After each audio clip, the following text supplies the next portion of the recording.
गांव धवलपुर अपने शांत माहौल और हरियाली के लिए जाना जाता था। गांव में दशकों बाद कोई बड़ी शादी हो रही थी। सुरेश काफी समय बाद अपने गांव लौटा था। वो किसान था, लेकिन अपने गांव से दूर किसी जमींदार के घर में ही रहता था। वो अपने घर जा रहा था, तभी उसको उसके दोस्त भीमा ने देख लिया।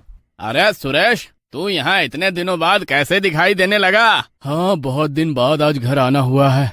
अच्छा, तुम भी बड़ी शादी देखने आए हो क्या? तुम्हारे यहाँ कार्ड आया क्या? किसका कार्ड? अरे कौन सी शादी? अरे सुना नहीं तुमने? ठाकुर महेश सिंह के इकलौते बेटे आदित्य की शादी हो रही है। अरे बहुत दिनों से घर नहीं गया हूँ ना, तो कोई खोज खबर नहीं है गाँव की। पूरा गाँव आने वाला है, सबको कार्ड मिला है। जाओ, तुम्हारे घर भी आया ही होगा। अब शादी में मिलते हैं। आदित्य की शादी नासिक की एक सुंदर लड़की रश्मि से तय हुई थी। शादी की तैयारियां पूरे जोरों पर थीं। सुरेश भी अपने घर पहुंच चुका होता है और जाते ही अपनी पत्नी सीमा से पूछता है, अरे सुनो, कहाँ हो? सीमा कहाँ गई? जब भी कोई काम हो ये गायब हो जाती है। आ गई, क्यों आते आते चिल्लाने लगे? अरे कोई कार्ड आया है क्या हमारे यहाँ शादी का? हाँ आया तो है, महेश सिंह के लड़के की शादी है। हाँ चलना, शादी बहुत अच्छी होगी, हमें चलना चाहिए। क्या बात है, शादी के इतने साल बाद तुमने कहीं मुझे लेकर जाने का नाम लिया है। शादी वाले दिन चारों तरफ धूमधाम मची हुई थी। सब लोगों का बहुत स्वागत है शादी में। जी भर के खाइए और आशीर्वाद देकर जाइएगा। सब खाने चले जाते हैं और सबसे अनोखी बात ये थी कि शादी में मुंबई का खास वड़ा पाव काउंटर लगाया गया था, जिसे चलाने के लिए एक महिला को खास बुलाया गया था। उसका नाम किसी को नहीं पता था। सब उसे वड़ा पाव वाली मैडम कहकर बुला रहे थे। उसके चेहरे पर हमेशा मुस्कान रहती, लेकिन उसकी आंखें बहुत अजीब थी, इतनी गहरी और डरावनी कि देखने वालों की रूह कांप जाए। सीमा, तुमने खाया क्या वड़ा पाव? इतनी भीड़ है, कुछ तो बात जरूर है इसमें।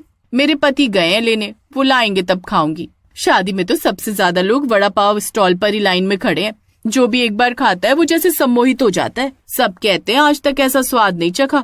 वड़ा पाव देने वाली एक अजीब सी मुस्कुराहट के साथ वड़ा पाव दे रही है, देखो तो। सीमा ने गौर किया कि वड़ा पाव खा तो रहे हैं लोग, लेकिन कुछ लोग थोड़ी देर बाद बेचैन हो जाते, उल्टी करने लगते या बेहोश हो जाते। डॉक्टर को बुलाया गया, लेकिन कारण समझ नहीं आया। थोड़ी देर बाद दूल्हे के छोटे भाई रोहित ने भी जब वड़ा पाव खाया तो अचानक उसकी आंखें लाल हो गईं और वो जोर से चिल्लाया, वो चुड़ैल है, वड़ा पाव मत खाओ, वो मारने आई है सबको, सब उससे दूर रहो। लेकिन लोग इसे मजाक समझकर हंस दिए और शादी को अच्छे से देखने लगे। लेकिन कुछ ही देर बाद रोहित गायब हो गया। तभी वड़ा पाव खिलाने वाली अंदर से आती है। उसके मुंह पर खून लगा होता है। क्या हुआ, आपका बेटा नहीं मिल रहा क्या? नहीं, रस्में होने वाली हैं, जाने कहाँ चला गया, फोन भी नहीं लग रहा है इसका तो। वड़ा पाव वाली लड़की आती है और धीरे से रोहित की माँ के कान में बोलती है, अब वो आएगा भी नहीं, बेकार में उसका इंतजार मत करो। और वो वहाँ से जाने लगती है। रोहित की माँ डर जाती है और उसके पीछे जाती है। वो देखती है कि वो वड़ा पाव खिलाने वाली लड़की अचानक एक भयानक चुड़ैल बन गई है। इसका मतलब रोहित सच बोल रहा था। कहीं इसी ने कुछ कर तो नहीं दिया मेरे रोहित को। रोहित की माँ शादी होने का इंतजार करती है। अब भी वड़ा पाव वाली लड़की शादी में सबको वड़ा पाव खिला रही होती है, जैसे वो एक साधारण लड़की हो। लेकिन ये सब देख रोहित की माँ को रोना आ रहा होता है। तभी एक दादी उनके पास आती है। क्या हुआ बेटा, तेरे बेटे की शादी है तो तू क्यों भला रो रही है? बहू अच्छी नहीं है क्या? मेरा बेटा माँ जी, ये वड़ा पाव वाली मेरे बेटे को खा गई, लेकिन अगर मैंने सबको बताया तो इसे सबको मार देगी और मैं अपना दूसरा बेटा भी खो दूंगी। जिसका दुख था वही हुआ। क्या माँ, किस बारे में बात कर रही हैं आप? दादी माँ ने उस रात सबको बुलाकर एक पुरानी कथा सुनाई। 60 साल पहले धवलपुर में एक लड़की रहती थी, सुरभि। वो बहुत सुंदर थी और वड़ा पाव बनाने में माहिर थी। उसकी शादी तय हुई थी, लेकिन बारात के दिन लड़के वालों ने दहेज की मांग रख दी। ये तो बहुत आम बात है अम्मा, इससे इसका क्या लेना देना? आगे तो सुनो मेरी बात। रोहित की माँ बिना बोले उसकी बात, लेकिन सुरभि के पिता ने जब मना किया तो सबने मिलकर सुरभि को अपमानित किया और शादी रद्द कर दी। सुरभि ज्यादा किसी से बात भी नहीं करती थी। उसको ये बात दिल पर लग गई। उसी रात सुरभि ने गांव के कुएं में कूदकर जान दे दी।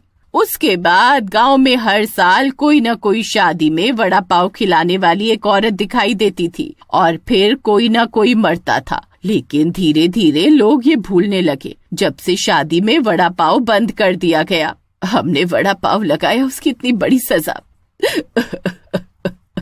रोहित की माँ और रोने लग जाती है। रात के 2 बजे जब बारात शादी के पंडाल से लौट रही थी, तब दूल्हा आदित्य भी गायब हो गया। चारों ओर हाहाकार मच गया। सब जगह ढूंढा गया, लेकिन आदित्य का कोई सुराग नहीं मिला। जिस बात का डर था वही हो गया, मेरा ये बेटा भी चला गया। ये भी मतलब? अरे रोहित कहाँ गया? वो चुड़ैल उसको ले गई। कौन चुड़ैल? क्या बोल रही हो तुम? तभी कोई भागकर आता है और बताता है कि शादी वाले लॉन के पास बने पुराने स्टोर रूम से अजीब सी हंसी की आवाज आ रही है। ये सब क्या हो रहा है? कोई बताएगा मुझे? लेकिन रोहित के पापा की बात को अनसुना करके लोग भागने लगते हैं। जब लोग वहां पहुंचे तो देखा कि स्टोर रूम का दरवाजा खुला है और वहां पर वड़ा पाव वाली महिला खड़ी है, लेकिन अब उसके बाल खुले हुए हैं। उसके हाथ में आदित्य का सिर था। सबके सामने उसने कहा, वादा किया था, शादी में बुलाओगे तो सबको खिलाऊंगी। गांव में हड़कंप मच गया। पुलिस आई, लेकिन कोई सबूत नहीं मिला। सबूत मिलता भी कैसे? ये किसी इंसान का किया धरा नहीं था, ये तो एक चुड़ैल ने किया था। अगले दिन गांव के मंदिर में पुजारी ने बताया, शादी बड़ी बात होती है, हमें हर बात का ध्यान रखकर चलना चाहिए। अब क्योंकि सुरभि की आत्मा वड़ा पाव के जरिए अपना बदला लेती है, जिस भी शादी में वड़ा पाव बनेगा वहाँ वो आएगी, खिलाएगी और किसी न किसी को ले जाएगी। कभी बस एक को, कभी बहुत लोगों को। अरे लेकिन आपने शादी की तारीख ऐसी क्यों रखी जब इतना बुरा होने वाला था? मैंने तो बताया था, लेकिन महेश नहीं माने। लोगों ने शादी के आयोजक ठाकुर महेश सिंह को दोषी ठहराया कि उन्होंने बिना पंडित से पूछी शादी की तारीख रखी, और वो भी अमावस्या की रात। ये वही तारीख थी जिस रात सुरभि मरी थी। अब कुछ तो करना पड़ेगा जिससे छुटकारा मिले। कुछ साहसी युवकों ने तय किया कि वो इस रहस्य को सुलझाएंगे। उन्होंने उसी स्टॉल पर बचा हुआ वड़ा पाव चखा, लेकिन चखते ही उन्हें दिखने लगा एक और संसार, और सुरभि की आत्मा वहाँ राज कर रही थी। ये कैसी जगह है? गांव के सारे लोग कहाँ गए? उनमें से एक लड़के अर्जुन ने एक घर देखा। उस घर में घुसने पर हर जगह राजू राजू लिखा हुआ था।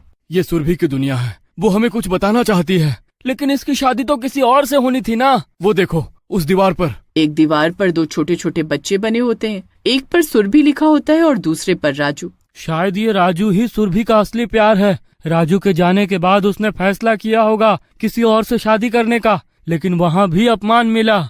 इसका मतलब हमें राजू को ढूंढना होगा। राजू अब एक वृद्ध था और पुणे में रहता था। जब उसे बुलाया गया और कहानी सुनाई गई तो वो फूट फूट कर रो पड़ा। उसने कहा, मैं सुरभि से प्रेम करता था, लेकिन मैं डर गया था। मैं शादी के दिन भाग गया था। पंडित ने बताया, अगर राजू सुरभि की आत्मा के सामने अपने अपराध को स्वीकार कर ले और वड़ा पाव की जगह उसे उसके पसंदीदा गुलाब जामुन अर्पण करे तो आत्मा को शांति मिल सकती है। गांव के मंदिर में विशेष हवन का आयोजन हुआ। रात को फिर वही आत्मा प्रकट हुई, लेकिन इस बार और भी विकराल रूप में। पूरा गांव थर्रा उठा। सुरभि की आत्मा चिल्लाई, अब मुझसे कोई नहीं बचेगा। तभी राजू सामने आया और हाथ जोड़कर बोला, मुझे माफ कर दो सुरभि, मैं डर गया था। मैंने तुम्हें कभी नहीं छोड़ा था, बस तुम्हारी शादी रोकने की हिम्मत नहीं कर पाया। राजू ने गुलाब जामुन अर्पण किए और सुरभि का नाम लेकर प्रार्थना की। चुड़ैल की आंखों से आंसू निकलने लगे। उसका विकराल रूप धीरे धीरे शांत हुआ और वो एक सामान्य युवती में बदल गई। अब मैं जा रही हूँ, लेकिन याद रखना, अगर फिर किसी ने शादी के लालच में वड़ा पाव रखा तो मैं लौट आऊंगी। उसके बाद धवलपुर में एक नई परंपरा शुरू हुई। किसी भी शादी में वड़ा पाव नहीं परोसा जाता और शादी से पहले गुलाब जामुन की पूजा की जाती है। गांव वाले अब कहते हैं, प्यार का स्वाद वड़ा पाव नहीं, माफी में है।